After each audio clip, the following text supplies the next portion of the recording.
ஓசூர் மத்திகிரியில் ஸ்ரீ மாரியம்மன் திருக்கோவிலில் ஜீரணோதரண அஷ்டபந்தன மகா கும்பாபிஷேகம். ஆயிரக்கணக்கான பக்தர்கள் பங்கேற்று வழிபாடு. கிருஷ்ணகிரி மாவட்டம் ஓசூரில் அமைந்துள்ள மத்திகிரி ஸ்ரீ மாரியம்மன் திருக்கோவிலில் ஜீரணோதரண அஷ்டபந்தன மகா கும்பாபிஷேகம் வெகு விமரிசையாக நடைபெற்றது. இதில் ஆயிரக்கணக்கான பக்தர்கள் பங்கேற்று அம்மனை வழிபட்டனர்.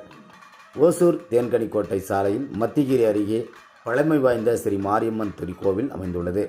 இந்த திருக்கோவிலுக்கு கடந்த சில தினங்களாக அகம விதிகளின்படி புனரமைப்பு பணிகள் மேற்கொள்ளப்பட்டு புதிய வண்ணங்கள் பூசி கும்பாபிஷேகம் செய்வதற்கான ஆயத்தப் பணிகள் மேற்கொள்ளப்பட்டன. இதனைத் தொடர்ந்து கடந்த 21ஆம் தேதி விநாயகர் பூஜையுடன் துவங்கிய மகா கும்பாபிஷேக உற்சவமானது திருக்கோவிலின் முன்பு பிரம்மாண்ட யாகசாலைகள் அமைக்கப்பட்டு 4 கலச யாகசாலைகளை பூஜைகள் நடைபெற்றன. இதில் புனித நதிகளில் இருந்து கொண்டு வரப்பட்ட நீரை கலசங்களில் வைத்து சிறப்பு ஹோமங்கள் நடைபெற்றன. நிகழ்ச்சியின் முக்கிய நாளான இன்று அதிகாலை முதலே 4வது கலச யாகசாலை பூஜை விமரிசையாக நடைபெற்றெடுத்தது. யாகசாலையில் புராண அகுதிகள்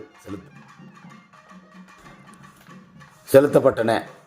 தொடர்ந்து சிவசாஸ்திரர்களும் வேத விற்பனையர்களும் வேத மந்திரங்கள் முழங்க புனித நீரடங்கிய கலசத்தை திருக்கோவிலின் விமான கோபுரத்தின் மீது எடுத்துச் சென்று அங்குள்ள கலசங்கள் மீது ஊற்றி ஜீரணோத்தரண மகா கும்பாபிஷேக விமரிசையாக நடைபெற்றது. இதனைத் தொடர்ந்து மூலவர் அம்மனுக்கு சிறப்பு அபிஷேகங்களும் ஆராதனைகளும் நடைபெற்றதை அடுத்து அம்மன் வெள்ளி கவச அலங்காரத்தில் காட்சியளித்தார். பின்னர் அம்மனுக்கு மகா தீபாராதனைகளும் காண்பிக்கப்பட்டது. தொடர்ந்து வந்திருந்த பக்தர்களின் மீது புனித நீர் தெளிக்கப்பட்டு பிரசாதங்கள் வழங்கப்பட்டன. இந்த நிகழ்ச்சியில் ஆயிரக்கணக்கான பக்தர்கள் கலந்து கொண்டு அம்மனை தரிசனம் செய்து வழிபட்டனர்.